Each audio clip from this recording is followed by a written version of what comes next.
ലൂക്കോസിന്റെ സുവിശേഷം 2-ാം അധ്യായത്തിന്റെ 10-11 വചനങ്ങൾ. സർവജനത്തിനും ഉണ്ടാകാനുള്ള ഒരു മഹാസന്തോഷം ഞാൻ നിങ്ങളോട് സുവിശേഷിക്കുന്നു. കർത്താവായ ക്രിസ്തു എന്ന രക്ഷിതാവ് ഇന്ന് ദാവീദിന്റെ പട്ടണത്തിൽ നിങ്ങൾക്കായി ജനിച്ചിരിക്കുന്നു. ക്രിസ്തുവിന്റെ ജനനത്തോട് ബന്ധപ്പെട്ട് ദൈവദൂതന്മാർ മനുഷ്യന് കൈമാറുന്ന ദൈവിക ദൂതുകളാണ് ഈ 2 വാക്യങ്ങളിൽ വെളിപ്പെടുത്തിയിരിക്കുന്നത്. ക്രിസ്തു ജനിച്ചത് ഡിസംബറിലാണെന്നും അല്ലെന്നും വാദങ്ങളുണ്ട്.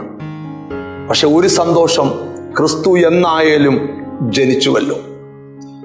എന്നാൽ ഒരു ദൈവപൈതന്റെ സന്തോഷം എവിടാന്ന് ചോദിച്ചാൽ, ക്രിസ്തു ഒരാടെ ഉള്ളത്തിൽ ജനിക്കുമ്പോഴാണ്. ക്രിസ്തുമസിന്റെ പേരിൽ മദ്യവും ലഹരിയും കൊണ്ട് ക്രിസ്ത്യാനികൾ ആരും ക്രിസ്തീയ ജീവിതം ക്രിസ്തുവിന്റെ ജനനത്തോട് തുല്യപ്പെടുത്തി ആഘോഷിക്കാൻ പാടില്ല. കാരണം ക്രിസ്തു പാപത്തിന് പരിഹാരമായി, രോഗത്തിന് പരിഹാരമായി, ശാപത്തിന് പരിഹാരമായിട്ടാണ് ജനിച്ചത്.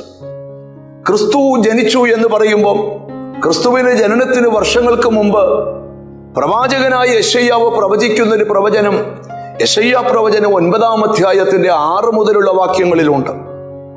നമുക്കൊരു ശിശു ജനിച്ചിരിക്കുന്നു, നമുക്കൊരു മകൻ നൽകപ്പെട്ടിരിക്കുന്നു, ആധിപത്യം അവന്റെ തോളിലിരിക്കും. അവൻ അത്ഭുത മന്ത്രി, വീരനാം ദൈവം, നിത്യപിതാവ്, സമാധാനത്തിന്റെ പ്രഭുവെന്ന് പേർ വിളിക്കപ്പെടും. ക്രിസ്തു ഒരാളുടെ ഉള്ളത്തിൽ വന്നാൽ അതിനർത്ഥം സമാധാനം അവനിൽ വന്നെന്ന, സർവജനത്തിനും ഉണ്ടാകാനുള്ള മഹാസന്തോഷം. അതാണ് ക്രിസ്തുവിന്റെ ജനനം. ഇന്ന് ഈ വചനം കേട്ടുകൊണ്ടിരിക്കുമ്പോൾ ക്രിസ്തു ഉള്ളത്തിൽ ജനിക്കാത്ത ആരെങ്കിലും ഉണ്ടെങ്കിൽ, ക്രിസ്തുമസ് എന്ന് നാം വിശേഷിപ്പിക്കുന്ന ഈ ദിവസം നിങ്ങളുടെ ഹൃദയവും മനസ്സും ക്രിസ്തുവിന് ഇരിക്കുവാനായി നിങ്ങൾ സമർപ്പിക്കുന്നുവെങ്കിൽ, ക്രിസ്തുവിലുള്ള സന്തോഷം, സമാധാനം, സംതൃപ്തി അതൊക്കെ നിങ്ങൾക്ക് അനുഭവിക്കാൻ കഴിയും. ഈ വചനം കേട്ടുകൊണ്ടിരിക്കുന്ന ശ്രോതാവേ, നിങ്ങളുടെ ഉള്ളിൽ ക്രിസ്തു ജനിക്കുമ്പോൾ ലോകത്തിന് തരാൻ കഴിയാത്ത ആ വലിയ സന്തോഷം നിങ്ങൾക്ക് കർത്താവ് തരും. നിങ്ങൾക്ക് ഏവർക്കും എൻ്റെ ക്രിസ്മസ് ആശംസകൾ. നമ്മൾ ഒന്നിച്ച് പ്രാർത്ഥിക്കാൻ പോവാം. ഞങ്ങളുടെ ദൈവമേ, സ്വർഗസ്ഥ പിതാവേ, എന്നോട് ചേർന്ന് പ്രാർത്ഥിക്കുന്ന മക്കൾക്ക് വേണ്ടി പ്രാർത്ഥിക്കുന്നു.